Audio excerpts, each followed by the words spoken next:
here we have Anmol Gupta with us, All India Rank 288 for GATE CSE 2024. First of all, my heartiest congratulations to you, Anmol. Thank you, Shruti. Okay, so starting off with, how are you feeling right now? I am feeling very happy और मेरे parents भी बहुत खुश हैं और यहाँ vision gate में भी बहुत खुशी का माहौल है और मेरे पेरेंट्स बहुत प्राउड फील कर रहे हैं. Okay, so that must make you really happy. Yes. Moving on, the next thing that our viewers want to know is when did you start or when did you decide that you wanted to start off with GATE examination or the preparation? तो मैंने gate की preparation मैंने second year से मैंने search करना start किया था कि गेट एग्ज़ाम के बारे में. तो जो सेकेंड ईयर में मेरे सब्जेक्ट्स थे वो गेट के सब्जेक्ट से ओवरलैप होते थे. तो मैंने बोला मैं गेट का अगर पढ़ता हूँ तो वो मेरे कॉलेज में भी मेरे काम आएंगे. तो मैंने वही मोटिव से मैंने सोचा कि मैंने गेट की शुरुआत करनी चाहिए. तो उसके बाद मैंने थोड़ा रिसर्च किया तो मुझे पता चला कि विजन गेट एक मुंबई में है ऑफलाइन कोचिंग. तो मुझे यूट्यूब पे रिकमेंडेशन आया था जयदीप पवार भाई का. उनका AIR-1 आया था 2021 में. तो उनकी वीडियो आई थी तो मैंने वो वीडियो बस देखा और मैं इतना रिलेट नहीं कर पाया. मैंने बोला कि ये भाई की आई है AIR-1 तो ये भाई स्मार्ट होंगे बहुत. तो तो फिर मैंने इग्नोर कर दिया. फिर मैं ऐसे ही फिर एक मंथ ऐसे ही बीता और मेरे कॉलेज में एक पोस्ट आया, भारती दीदी का पोस्ट आया. उनका माइक्रोसॉफ्ट में प्लेसमेंट हुआ था. तो मैंने उनकी प्रोफाइल पे थोड़ा एक्सप्लोर किया तो मुझे पता चला कि ये दीदी भी विजन गेट की ही है. तो मुझे वहाँ से क्लिक हुआ कि मैंने जयदीप पवार का भी वीडियो देखा था तो वो भी विजन गेट के ही थे. तो वहाँ से मैंने विजन गेट में मुझे पता चला. तो फिर मैंने सर से कांटेक्ट किया और फिर मैंने वहीं से एडमिशन लिया. Okay great. सो जब आपने विजन गेट ज्वाइन किया था तो उस टाइम पे आप थर्ड ईयर में थे. So by the way let me tell you he is a third year student and this was his first attempt. So as being a third year student जब आपने एडमिशन लिया था तब क्या did you have the same कि like मैं third year में ही क्रैक कर लूँगा? नहीं, ऐसा तो नहीं था. मेरा तो यही प्लान था कि जैसे जैसे कॉलेज में सब्जेक्ट्स आते हैं मैं बस उतने ही सब्जेक्ट्स कवर करता चलूँ और कॉलेज में भी अच्छे मार्क्स आते रहे.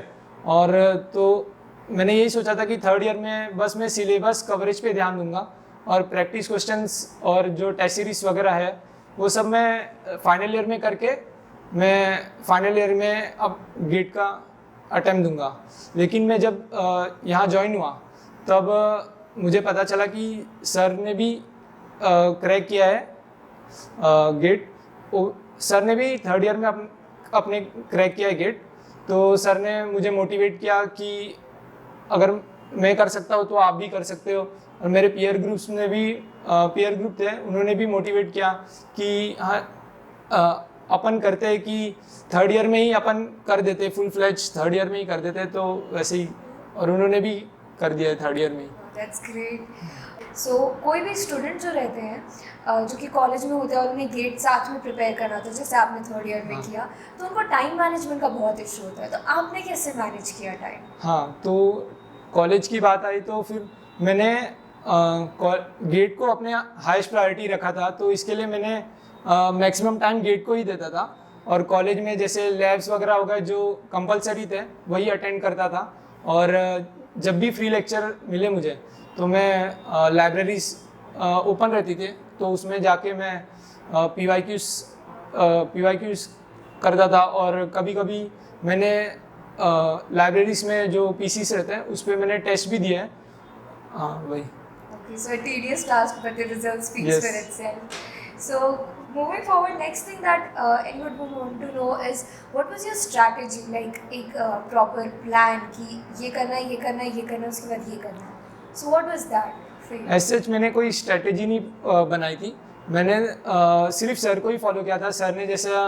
सर जैसा सुबह ट्यूटोरियल रखते थे तो उसमें हम ट्यूटोरियल में सर क्वेश्चंस कराते थे तो वही क्वेश्चंस करता था और उसके बाद कॉलेज जाता था. और उसके बाद घर पे आने के बाद फिर जो क्वेश्चंस रहते थे वो क्वेश्चंस करते थे, और जो भी डाउट रहते थे वो हम ग्रुप में शेयर कर देते थे, और फिर वो अगले दिन ट्यूटोरियल में डिस्कस हो जाते थे।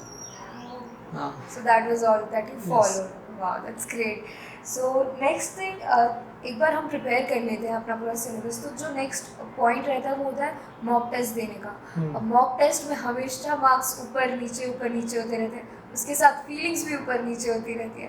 So how did you tackle and manage all those feelings all together and keep yourself काम एंड कूल?